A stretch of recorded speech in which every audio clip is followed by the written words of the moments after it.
Good, good. Well, good morning, everybody. Y'all glad to be in church? Yes, yes, yes. It's a good place to be. We like being in church. It gets really old sitting there watching it on a TV screen. Yeah, it just doesn't feel quite the same when you got to sit there with Dave and Rob and Dan and Perry and, those guys. They're just not as fun as y'all are. I'm telling you, they're not. They're like, what? They're dull. No, I'm just kidding. They're really not. They're full of life. We don't let them be any other way. Yeah, it's a good thing. But, they don't smile as much as y'all do. Sometimes they do. Sometimes they're tired, though. And we try to wake them up, but they try to eat. We take their food away. Right? Look at Rob. You don't want to admit it, but no. Good things are happening down there in Sarasota. We have a lot of good things going on, and we have been, really, like Dave said, trying to finish up some things and get some things done, and we're ready to have church down there. Keith texted me the other day, and he said, "Are y'all going to have a church down there?"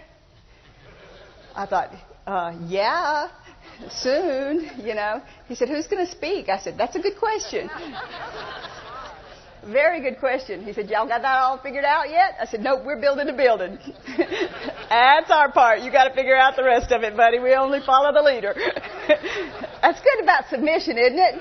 It's a good part. You only have to do what you're told. That's all you have to do. You don't have to figure out everything. You just do what you're told. And so we're kind of just doing what we're told.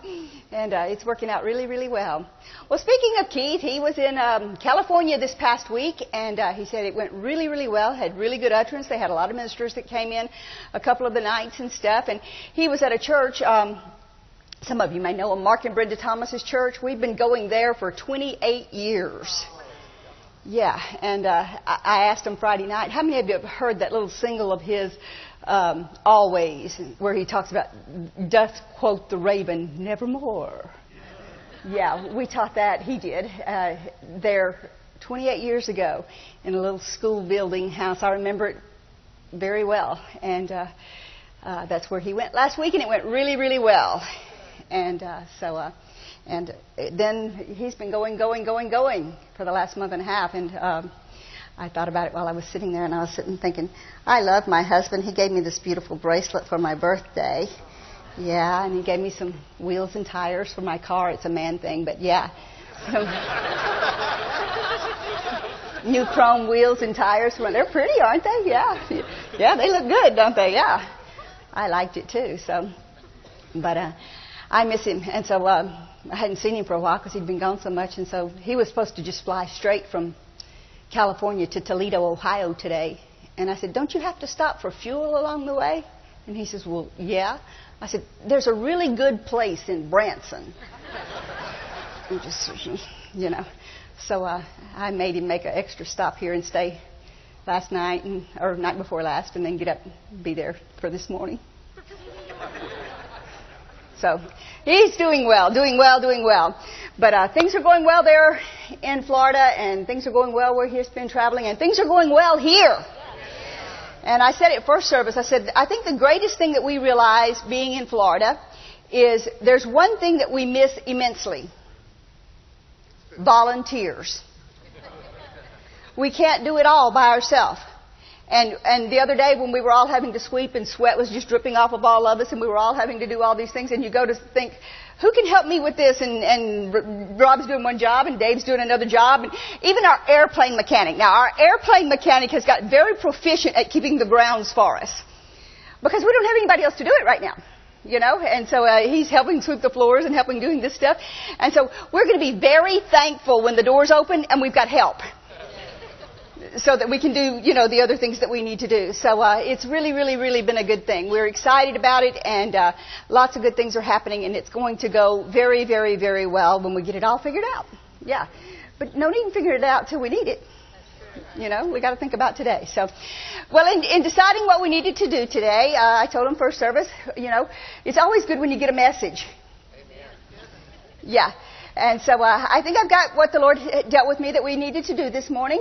And it is going to be about faith. which is something I am so thankful that God dealt with us and led us to, I think, the greatest faith teacher in the whole world.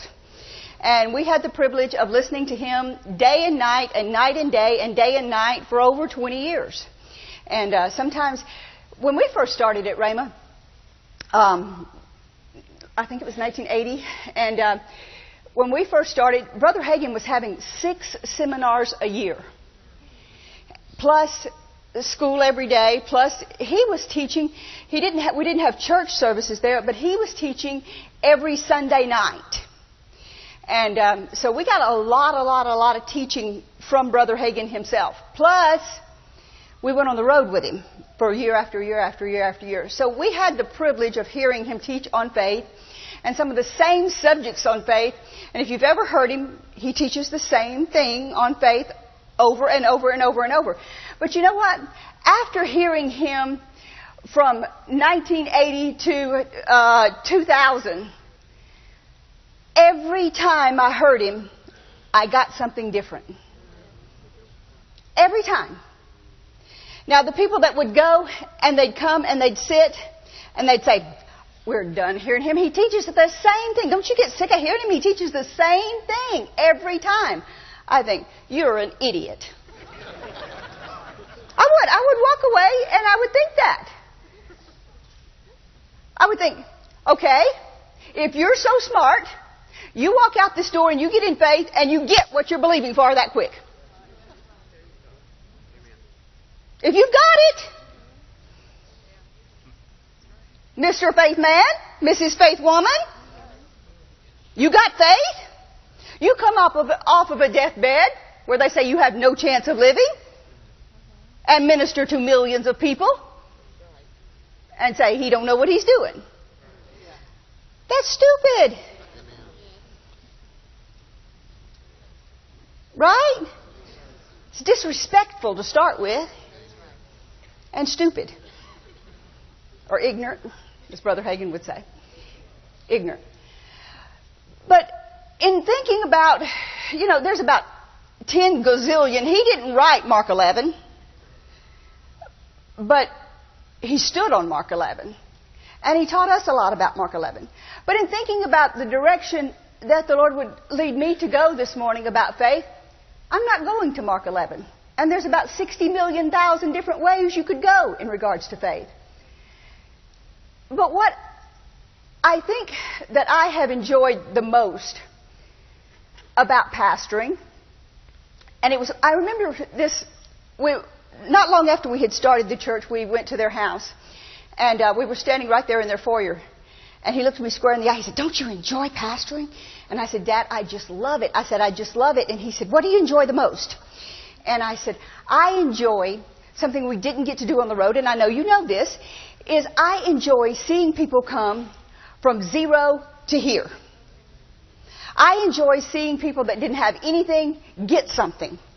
I enjoy seeing people that when they were broke, they can pay their bills. I enjoy seeing people that were sick get well. I enjoy seeing the Word work in people's lives. I enjoy that. Because when you travel, like we did for so many years, all you saw was their faces. And you'd go in, boop, and go out. But here, we get to see it. And we get to see people's lives that when they come in the doors, maybe they don't have anything.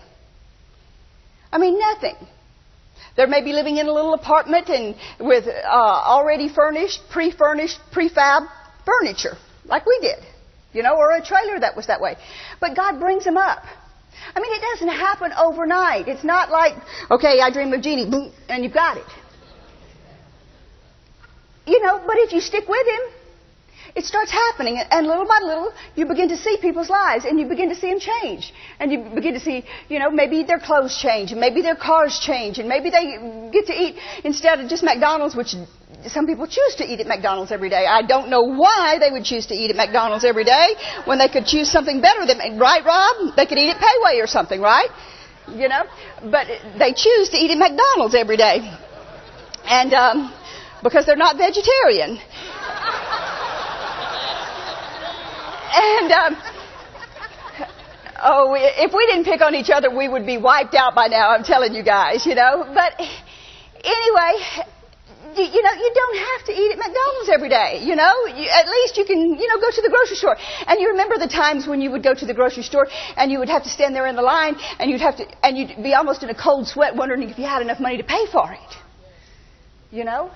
But, you see people's lives where they come up and they grow. Well, that is enjoyable. It is the greatest gift, I think, that God has ever given us, to be able to pastor. It is a joy of our heart. It's wonderful. And to be able to have 2 of these, it is a gift of God. It is a gift from God. And it's not that we're doing something, it's the Word changing people's lives. It's what the Word does, if you work it. But in thinking about teaching on faith, I thought, not only do we get to see the good, we get to see the bad. And I'm going to tell you some things that maybe I shouldn't, but you know me, I always do. You get to see after 10 years, some people are still getting backpacks for their kids. You get to see after 10 years, some people still need you to buy their groceries. You get to see after 10 years, some people ain't any better off than they were 10 years ago. And that ain't right. Do you understand what I'm saying? That ain't right. Either we're missing it or they're missing it somewhere, and it bothers me. It bothers me. As a leader, when you hear about it, and we see, don't kid yourself, we see everything. We see every list that goes through here. Keith, don't kid yourself, he sees everything. He sees every list that comes through of somebody needing something. Now he don't know about all the problems because we don't tell him, because we don't want him to get up here and minister, and somebody say, Brother Moore's speaking directly to me. No, we don't tell him those things. Because we think, it's better for him sometimes not to know, so that if he is ministering something, that it's coming directly from the Lord. If you see us laughing sometimes, this is why. Okay, so say he comes over here and stands in front of Rick and Cindy, and he's talking about them getting a new job and God blessing them or something like that. We say, God's doing something for him. But then he comes over here and he'll come right here and he'll come like this and he'll come stand in front of Rick and Dave. Y'all better straighten that up and y'all better not do this anymore. We'll go, see, he's talking to y'all.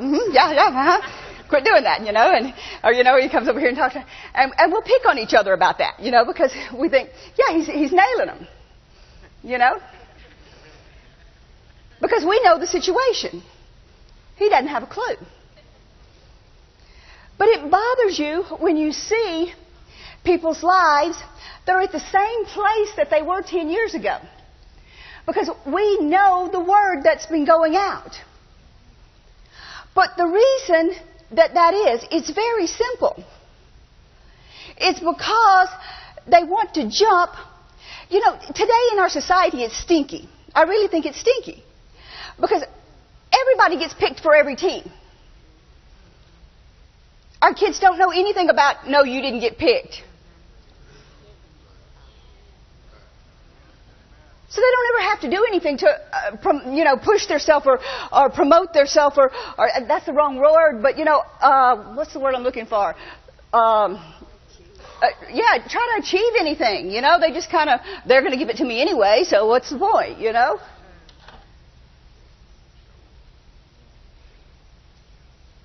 They try to jump from 1st grade to 6th grade in their faith levels and skip 2nd grade, 3rd grade, 4th grade, 5th grade. And so they never get to 5th grade. And they never get to 6th grade. And then when you see them, they've lost everything. Because until you learn how to believe for something more than dried up carrots in your refrigerator, you're never going to pay your light bill. It's not going to happen. You can't buy a $4 million, $6 million, $8 million church building if you can't buy an $8 bag of carrots, or however much the carrots are. It's not going to happen. But that's what you have people trying to do. So this morning, what I wanted to talk to you about was faith from a different side. Why do we have so many people that don't understand faith? How many of you have heard about faith for over 5 years? How many of you have heard about it for over 10 years? How many of you have heard about it for over 20 years? How many for over 30 years? Look at that.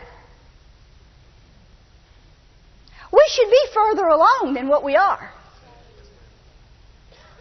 We should be raising the dead. We should be healing people. But we still can't pay our light bills. Why is that? Because faith is not a thing. Faith is a trust in a person. Faith is a who. It's a him.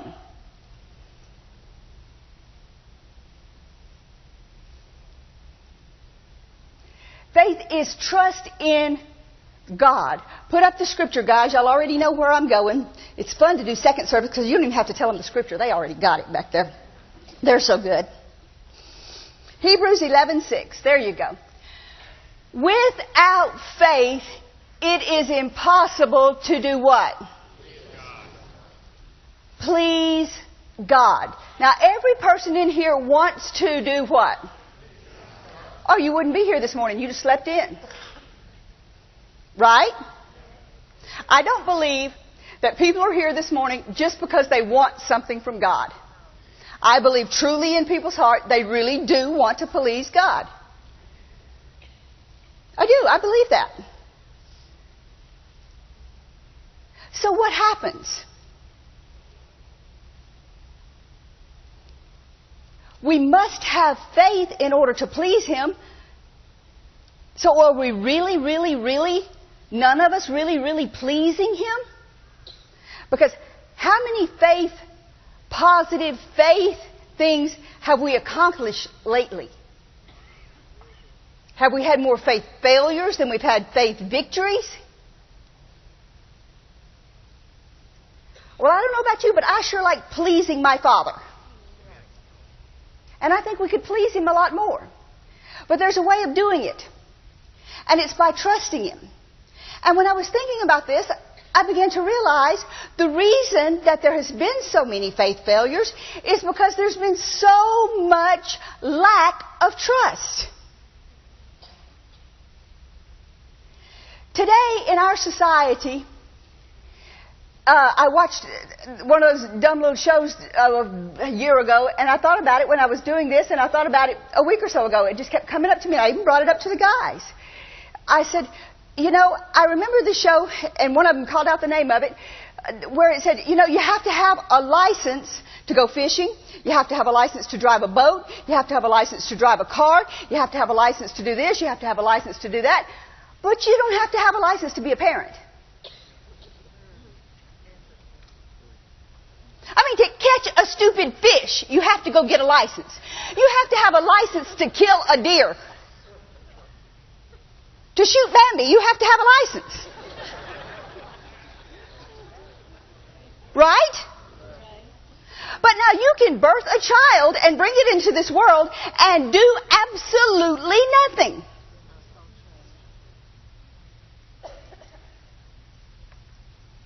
Now that doesn't make sense. And there's a lot of people in the world that never knew how to be parents, and their parents never knew how to be parents, and their grandparents never knew how to be parents, and they've really royally screwed it up. And their kids trust no one, and they trust no one, and their parents trust no one, and they never set the example of God in their house, and so they don't know how to trust anyone. There's no trust whatsoever in their life because they never knew what trust was. So how do you trust God when you've never had an example of trust in your life? So how do you stand in faith and trust a God that you've never seen when you've had a Father that you did see that you couldn't trust? It makes it very difficult. Or, I asked this in first service, And I thought, well, maybe I better not have them raise their hands because their brothers or sisters in second service might be watching, so I won't do it. But I'll ask you, how many of you have brothers or sisters? Jesus is our brother. And we should be able to trust him. And we can trust him.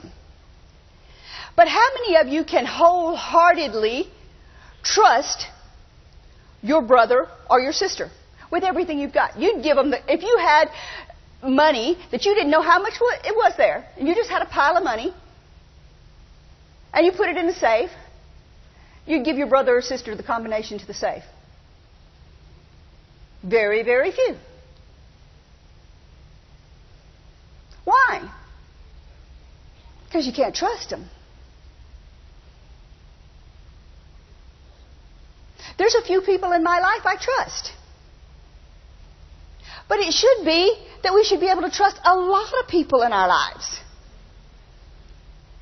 We should be able to trust people that when we walk up to them, we should be able to shake Ty's hand and say, I'll buy it, $1,000.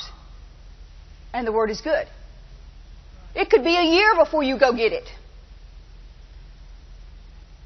And your word be good. But we don't have that anymore. The biggest thing that I've had to deal with during this church building down there, is sit and read contracts half a day sometimes. Stacks of them, pages of them, for something that makes absolutely no sense. Did they send a release on that contract? Did they do this contract? Did this one do this contract? Did they get us a contract for that? Did this one do that? And it's not because we're wording the contracts. They're requiring them. Because people don't pay anybody anymore. So they want us to sign a contract that will pay them when the work is done. Because nobody's word is any good anymore. So how do we get in faith for something and trust a God that we don't see and we don't really know? Because we haven't spent very much time with him, really. And how do we trust him for something that we really, really need when we don't really know what trust is? It becomes very difficult. When spouses rarely trust each other anymore. They're divorced in 5 years because they've had affairs, or they've spent money on this that they shouldn't have, or they've done this that they shouldn't have, or they've done that they shouldn't have, or everything under the sun. There's no trust anymore. So can you see why the devil has played such a number with trust? Because if he can steal our trust from us and rip it out from our insides, then we have nothing to base trusting God on. It's like what I said first service. How do you tell a blind man what a tree is? Okay? Think about it. You close your eyes and you think, okay, a tree is a brown, long thing. Well, what's long? Well, what's brown? Well, it's got leaves. Well, what's leaves? Well, it's green. Well, what's green? Well, it's tall. Well, what's tall? How do you explain that to somebody that's never seen anything? Well, that's the way trust is.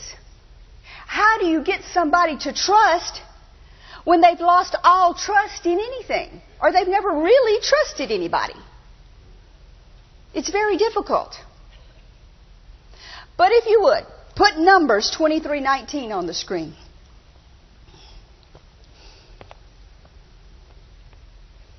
The NIV, please. Sorry. Read this with me, please. God is not a man that he should lie, nor a son of man that he should change his mind. Does he not speak and then act? Does he not promise and not fulfill? Now, it doesn't matter if every parent in here let you down. And it doesn't matter if every brother in here lets you down. There is one that won't lie. And let me tell you what he said. James 1:17. You all know it. This is the King James. It says, every good and every perfect gift is from above, and comes down from the Father of lights, with whom is no variableness, neither shadow of turning. The Living Bible says, whatever is good and perfect comes from God, the creator of all light. He shines forever, without shadow or change. Now, how many of you were believing for something in here this morning, or in faith for something? Probably most every person in here. Is it a good thing? Yes. So where does it come from? God. Can you count on Him? Yes. Will He lie to you about it? No. So then, why can't we have it?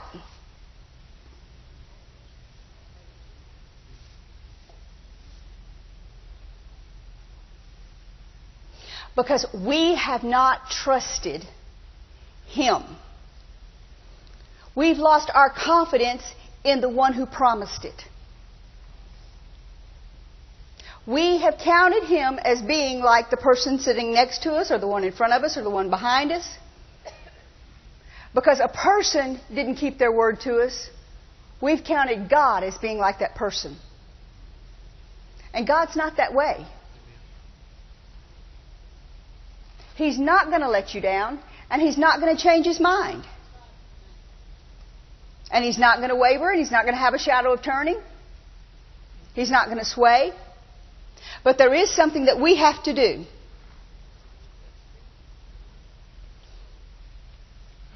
And it can be very, very, very tough. And it can be very, very hard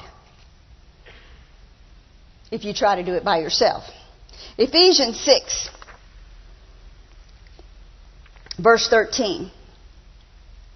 It says, wherefore, take on the whole armor of God, that you may be able to withstand the evil day. How many of you have felt like you had an evil day lately? Yeah. Or not just a day, a week. And not just a week, a month. And not just a month, a year. And you've got worn down. And you've gotten tired. And maybe beaten up a little. And it's gotten wearisome. And you've thought, God let you down. And it didn't happen. Well, it's not true. There is something that we do have to do. Faith didn't say it was going to happen today, or it was going to happen this afternoon, but it did say it was going to happen. There is something we have to do. Reading the next part. Having done all that you're supposed to do, then what do you have to do? You do have to stand. Stand.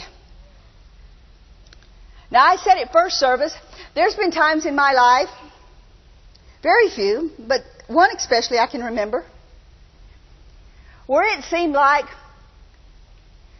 God wouldn't listen to me if I don't know what. You know, you just seem like you're just not getting through.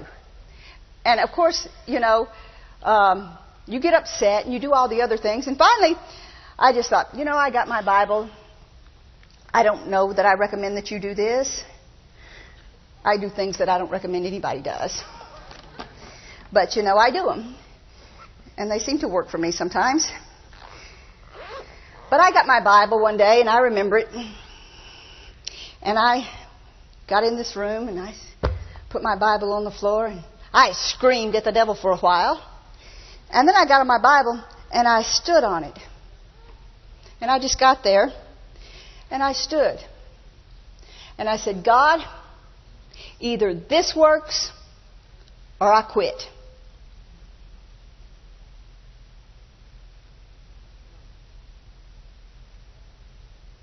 Now, I know what faith is. I've believed God. I've stood. I've believed God. I've trusted God. But you know what? Once you get the carrots, you ain't just going to believe for carrots again. You're going to have to believe for bananas.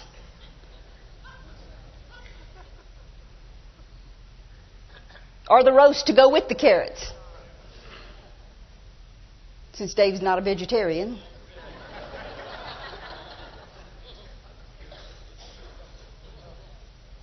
But you're not going to stay where you are. And faith grows. So you will have to believe for something bigger. And if God expects a lot out of you, it may be bigger, bigger, bigger, bigger.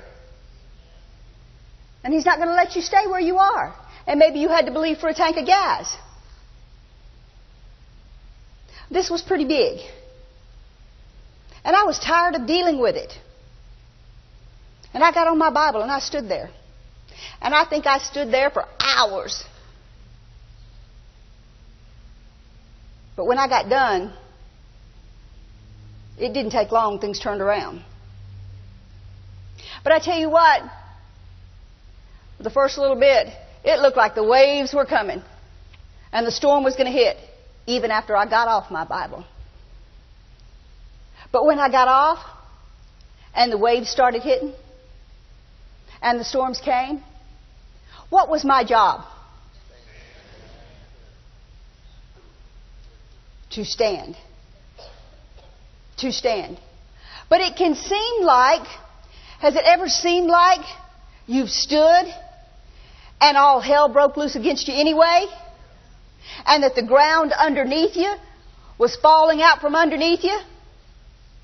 And then when almost all the ground was gone, it started raining and washed the rest of it away? That's when you're really in faith. That's what faith is. That is faith. That's not when you quit. That is faith. And that's when you stand. And you don't listen to the thoughts that come against your head. You grab that person that's beside you's hand, which his name is Jesus. And you say, Jesus, you take this one. I'm going to go play. And you forget about it. Because you're standing. Because it says Jesus is daily making intercession for us and taking care of the things. Nothing you've been tempted with, He ain't dealt with. And you forget about it. And you let Him take care of it. And you just stand. And you don't waver. And it doesn't matter what thought crosses your mind that it ain't happening. And it's been 15 years. And it's been 20 years. And things are worse than they've ever been. What's your job? You got one other job. You want to know what it is? Turn with me. Romans 15:13.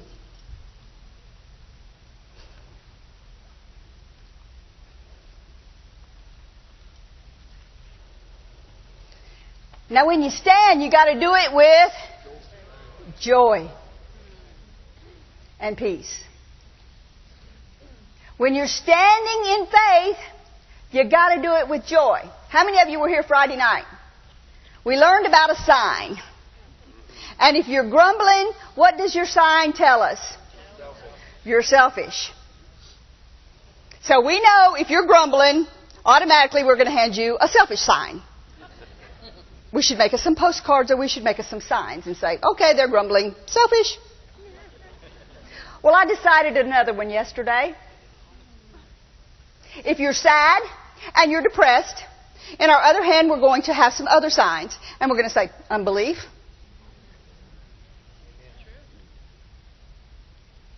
Because if you're in faith, the joy of the Lord is your strength, and you're not going to stay in faith very long if you don't have some joy. But what is it with us? Dave told me a story one time years ago about when he was a little boy and his tooth, and he liked the pain of waiting and trying to barely pull his tooth out. What is it with us in liking pain and being depressed and watching sad shows? Huh? And people feeling sorry for us. What is it with that? Huh? Say, that ain't me. If it was 5 minutes ago, but it ain't me now. That's pitiful, guys. That's not who we are. So if somebody comes up to you and hands you an unbelief sign because you're depressed, you know what it is. It's not okay to be in unbelief. Unbelief is sin for the Christian. We shouldn't dabble in it. If we're going to please God, we have to be in what? And we all want to do what? We all want to please God. So if we get out of our selfishness and we get out of our unbelief, we're going to be raising the dead. We're going to be healing people. We're going to be seeing people saved. We're going to be seeing people set free because we don't have anything to worry about for ourselves anymore. Everything's going to be done. And you'll find real quickly, if you really do truly stand and trust God and get in some joy, the answers just come. But what you got to watch. There's one thing you got to watch. Did you find that? No. Kate thought of something, but I'll just tell you the story. When I was a little girl, I was in the Girl Scouts. How many of you were in the Girl Scouts? Boys, put your hands down. Girl Scouts. Yeah, Girl Scouts. We had these badges. I think boys had them too, but I know about Girl Scouts. We had these badges, and we had this Girl Scout book, and it had badges for, what were some of them? I think we had first aid and building a tent and cooking and sewing, and I can't remember what all they were. But anyway, and some of them had 2 or 3 little things you had to do, and some of them had a dozen things that were a little bit harder that you had to do. And you'd do the things, and then you'd have to have your troop leader, when they saw that you did it, she'd put a date on it and put her initials on it that you had done it, that you had accomplished it. Well, I think that's what people have done with faith. They've decided that faith is a list of things that you have to do. You have to find a scripture verse, then you have to make your confessions, then you have to do these things, and then when you do all these things, you go to God and you say, God, hand me my badge. Give me my house, give me my car, give me my healing. And when He doesn't do it, then they're mad at Him. Because God doesn't work. This faith stuff doesn't work. God didn't in the Girl Scouts. He's a boy, probably. I don't know. He may be male, female, I don't know. But you understand what I'm saying. He didn't do it that way. Faith is of the heart. And it's a relationship with Him. And years ago, Fred Price taught a series on faith, foolishness, and presumption. Well, we've been talking about faith. But now this would be foolishness. For you to get mad at God. Because you didn't get what you were supposedly believing for from Him. That's total foolishness. When what you should be doing is saying, God, where am I missing it? What do I need to do? I told the story first service that we were believing for a house in Tulsa. Well, Keith was really believing for it more than me, I think. But anyway, we were believing for a house because it was in the country. And Keith would always tell Mom Hagan, I'm going to get Phyllis some chickens and pigs, because he knew I was a city child. And Mom Hagan would say, Keith, what's she going to do with chickens and pigs? And he'd say, feed them, Mom. You know, and so they'd go back and forth over it. And so finally, we were driving along one day and we saw this house. And it was just exactly what I liked.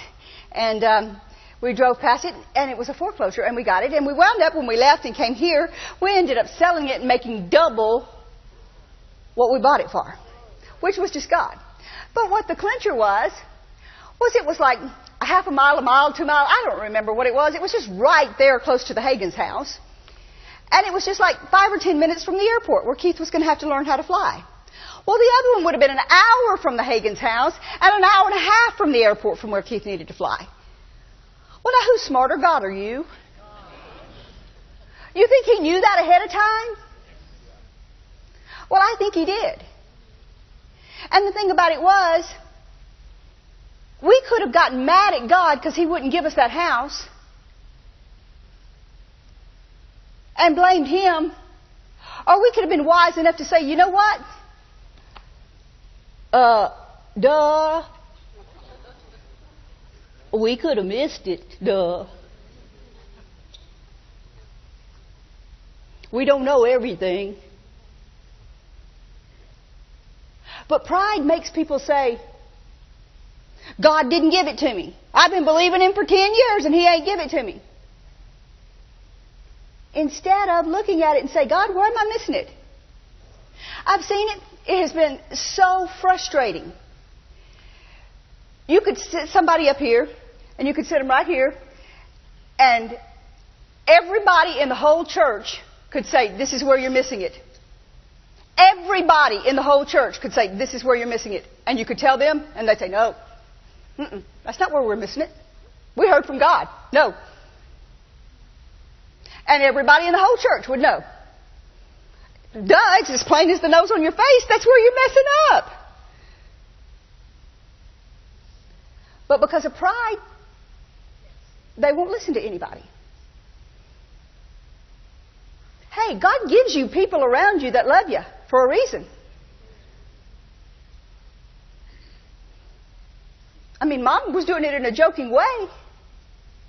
But she kept saying, Keith, you don't need that house way out there in the country. You don't need that way away from there. You don't need that. You need to be up here in town where you can get to things and not waste half your day doing that. Thank God we weren't too stubborn to listen. But there are people that won't. And they try to say, God told me this. I know he told me this. Did he? That might possibly, maybe, hopefully not, but maybe be the reason why you ain't got it. You might want to double check up on what you're believing for. It could be presumption that you know everything. Because we don't know everything. I know Brother Hagin was in the ministry a day or two. And he ministered a lot of services. I never once saw him get up in a service and give out a word of knowledge. Never once. And I was with him in a few services. But he didn't get up there and say, you know what? A man could miss it. But this is what it seems like to me. Now, I think the man could hear from God. But every time he gave out a word of knowledge, he said that. Anybody ever heard him say it? Every time he said it. Now, if a man that could hear from God as well as I think he could hear from God would say that every single time, what about you and me? I think we should at least be open to the fact that maybe we might want to reconsider that we could be missing it, what we're believing for. God wants us to have everything. He wants us to have the desires of our hearts. As long as they are in line with what He's called us to do.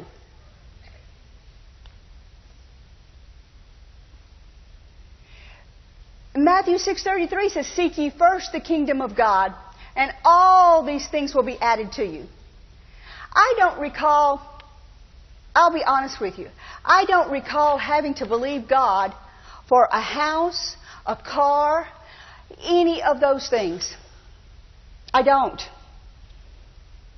I know you think that's weird, but I do not recall believing God for those things. I recall, for the last forever many years as I can remember, doing everything I can do to keep up with what God's called us to do. Meeting myself coming back trying to put out fires with, okay, we got to do this, then we got to do this, and then we got to go here, and then we got to go there, and then he's here, and then I'm there, and then we're here, and then we're there. And all in the while, this house that I'm living in now.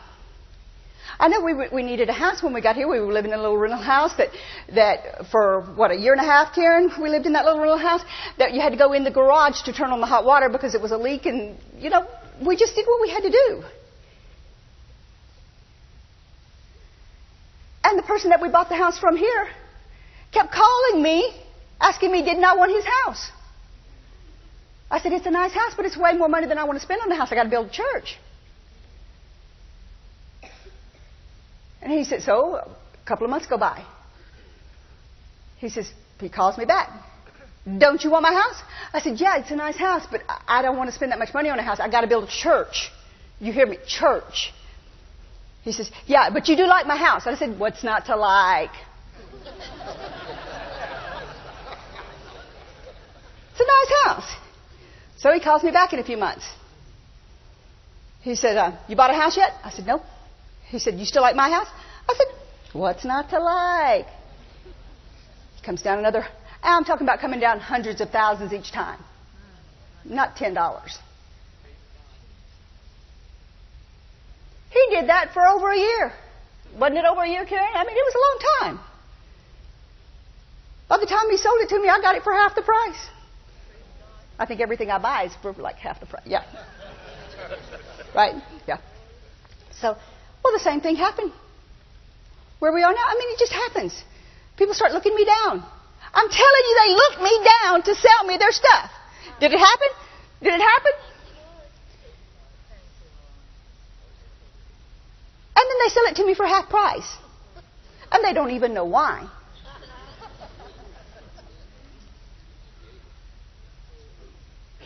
It's because you seek ye first. I'm too busy using my faith on, okay, how do you save their marriage, God? Okay, God, how can we help them pay their electric bill? Okay, God, how do we do this for them? Okay, God, how do we get the money to get this church up and going? Okay, God, how do we do... I don't have enough. It's like Brother Hagin said, Mom said she needed drapes for the house, and he said, oh, Rita, I don't have enough faith to put drapes on my faith. You're going to have to believe for them drapes yourself. I don't have enough faith sometimes to believe for my knee to be well or believe for my house because I'm too busy believing for everybody in this room.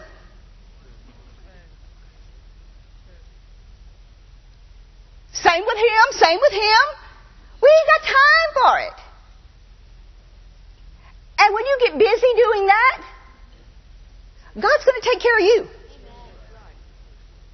You get busy taking care of His, He's going to take care of you. That's what happens when you... that's called trusting Him. That's called faith in Him. I ain't got faith in me to believe for a house. I ain't.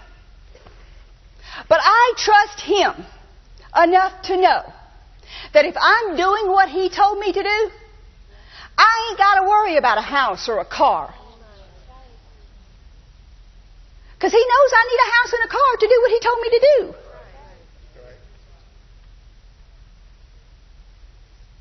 I've given away houses and cars and motorcycles. I've given them away. They don't mean anything to me. I mean, I started serving God. He gave me this ring. He'll give you whatever you believe. Just serve Him. But trust Him, love Him, and do what He tells you to do. And then all these other things just kind of fall on top of it. People will call you and say, you know what, I really need to get rid of my house. They're foreclosing on me. And, you know, I'd rather not foreclose on it. But if you'll just buy it for what we owe on it and take up the payments. That doesn't happen, Mrs. Moore. Well, it did just now to me.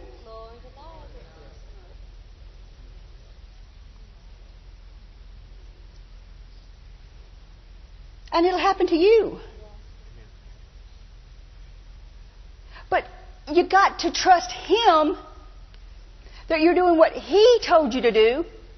Now, it would be like, I'm a boss, okay? Over one or two employees. Okay, now, what if What if? Okay, this will never happen. Never has happened. Karen's been working for us, 18 years, 19 years now? Something like that. What if Karen says, you know what? I'm going to the lake this week, and, I'm going to play, and I'm going to go shopping, and I'm going to do this. And then she comes in, and it's payday, and she says, where's my check? Which Karen would never do. She would take your check away if you did that. I have to watch her sometimes. But anyway.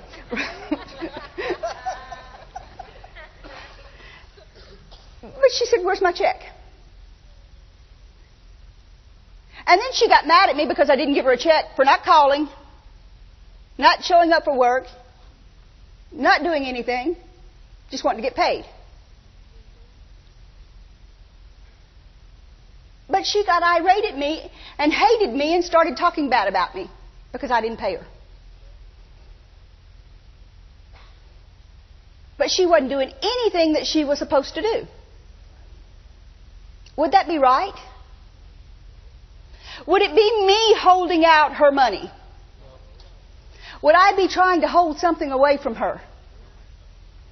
Or keep her from getting it? When I'd be saying, Karen, I got a good job for you here. You only have to work 4 days a week. Get to be around some of the sweetest people in the whole wide world. See how sweet I am? Get to find you a man and get married.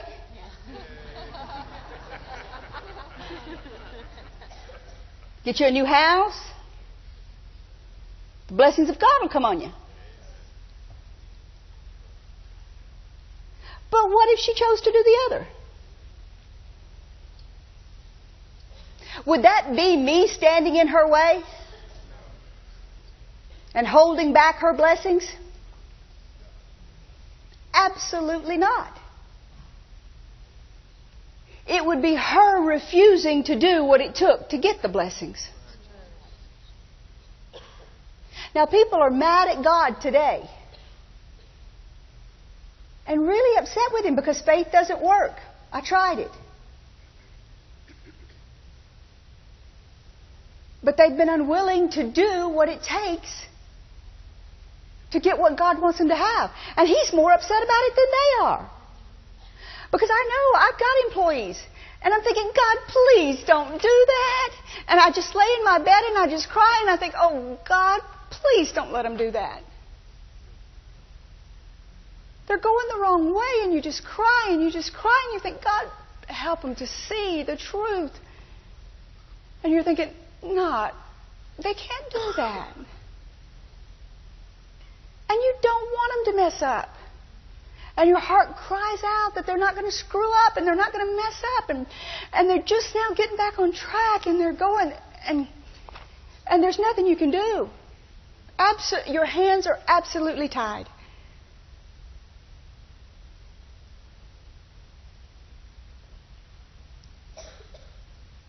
But there goes their blessings. And there goes their money. And there goes their answers. And there's nothing you can do.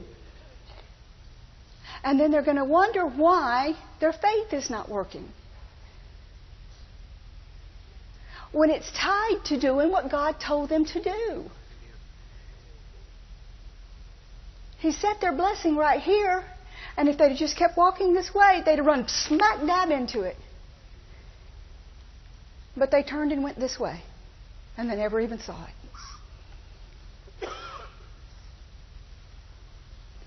We've got to do what God's telling us to do. We've got to do it for the reasons that He's telling us to do it. And He's going to open His heart out, and He's screaming to be able to open His heart out and give it to us.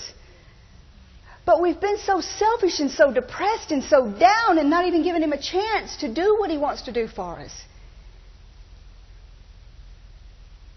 When if we'd just give Him an inch, He'd just flood us, open the floodgates. And bless us. But the devil is working night and day at getting us to do just the opposite of what God's wanting us to do. Stay home. Don't do this. You're tired. How many of you have ever exercised in your life? Okay? How many of you wanted to exercise before you did it? Okay, but, okay, I'm serious. Now, after you exercised, didn't you feel better? Yes. You felt better after you exercised, except for Dave. I can't even look at him because he always says no. But really, you did. You felt like you had more energy after you did an hour of exercise than you did before you did the hour of exercise. And it's the devil that deceives you that way in your whole life. He makes you feel like you can't do it. He makes you feel like it's impossible, that you're tired, that you're run down, that you can't do anything, that it's a burden, that it's not your capabilities, that you don't have the skills, that you don't... But if you'll ever just get up and do it, then you feel better after you do it. And he knows it just takes just a little bit of trusting him to take those steps to do it. Then he opens floodgates. And he gets our faith going in the right direction because we're able to trust him. If you take one little tiny baby step, there's Jesus holding your hand, lifting you up, turning you in the right direction. But he can't do it if you don't trust him. So we got to get our trust back in the one who we can trust, who we can believe in, instead of the person that let us down, instead of the person that turned their back on us. Don't base everything in your life on somebody that hurt you. Forget about that. Today is a new day. Maybe they hurt you so bad that you think about it 24 hours a day. That's the devil's tactic. It's the devil's ploy. I don't care if it's your wife, if it's your mother, if it's your daddy, if it's your brother, if it's your cousin, if it's your aunt, if it's your uncle. Stop it! It's only hurting you. It ain't hurting them. Go on from here. Do what God's called you to do. Take back what the devil's trying to steal from you. We should be ministering to people on a higher level than what we are. We should be having, every person in here should have a word of knowledge for every person that they work with, and not some flaky Jake weirdo. God. Run people off from church. I'm talking about, you know that they don't have gas money to get home like Dan did possibly with that guy the other night. So you go hand them $50 and you say nothing about the word of knowledge.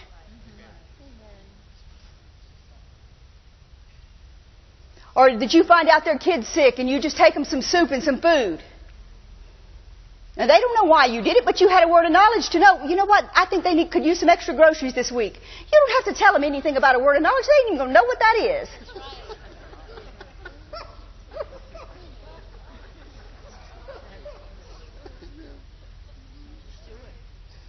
Just take them some food. Instead of you buying groceries for you this week, go buy them groceries. You can eat peanut butter and crackers for a week. I've done it. It's when we quit thinking about ourselves and we trust God to take care of us and we start taking care of other people that things start happening in our lives. But we've become so selfish in thinking about ourselves that we've forgotten what trust is. We need to trust the one that put trust in us to start with. Trust God. He's not going to change. He's going to provide for us. He's going to take care of us. If He'll provide for the birds, He'll provide for us. He said that. He said that.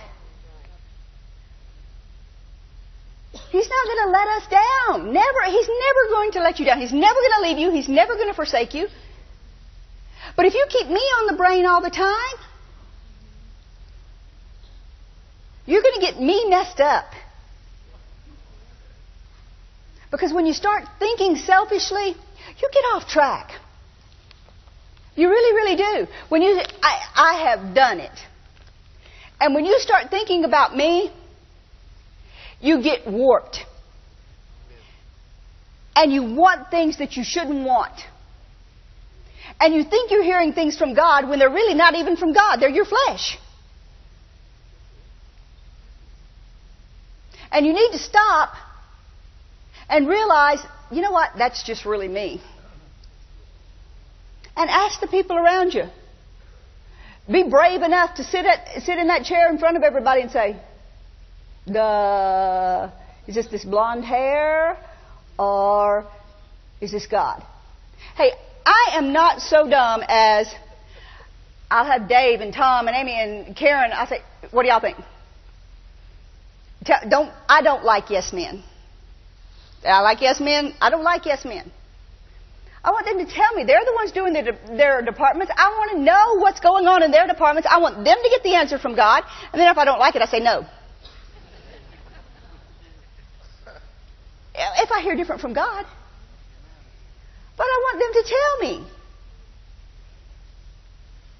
And that's the way you should be. You shouldn't be afraid to get somebody else's opinion. Trust God. Hear from Him. Let Him bless you. But be good enough to know if you've been standing in faith for something for 5 years, 10 years, 15 years, 20 years, and you haven't gotten the answer yet, hey, it's time to talk to somebody and say, hey, what? You know what? Maybe this ain't God.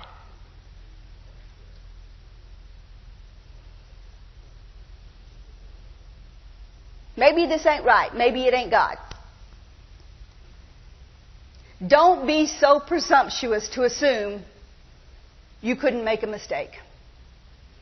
And don't be so foolish to think God has let you down. Let's be faith people, real faith people. Let's start where we can start and wind up where we're supposed to wind up. Instead of trying to start in first grade and wind up in 12th grade in 12 days. Because we want all the Girl Scout badges. So that we can prove it to people that we are faith people. Faith is not given to us to impress other people.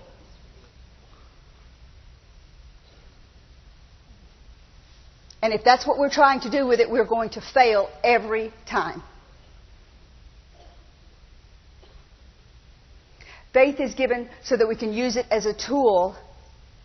We learn to get our faith so that we can use it to be able to help other people. And until we get it in the right vein to be able to help other people, instead of just bless ourselves, it's going to be useless to us. So are you ready to channel it in the right direction? Are you ready to trust God? Are you ready to be vessels that you can be trusted so that people will learn who God is? Then stand up on your feet. Thank you, Lord. There's one thing that you have to do in order to stand. And we said it. Do you remember what it was? You have to keep your joy. I said it first service. The first thing that the devil will do in order to steal your faith is what? Steal your joy. He will try his best to get you depressed. He will try his best to get you down. But you cannot give in to him. So, I'm serious. I may have to get somebody to make some signs about unbelief and joy. We're not going to be that way around here. We're going to kick the devil in the face around here. He's not going to get any more victories around here. And the people that's been getting backpacks for 110 years and getting groceries and getting this, they're going to come up. They're going to start getting their answers. Because they're going to keep their joy. And they're going to keep their peace. And they're going to quit needing people to feel sorry for them. Quit needing to be seen. And start giving to other people. Right? And that's going to be us. Glory to God. Go ahead.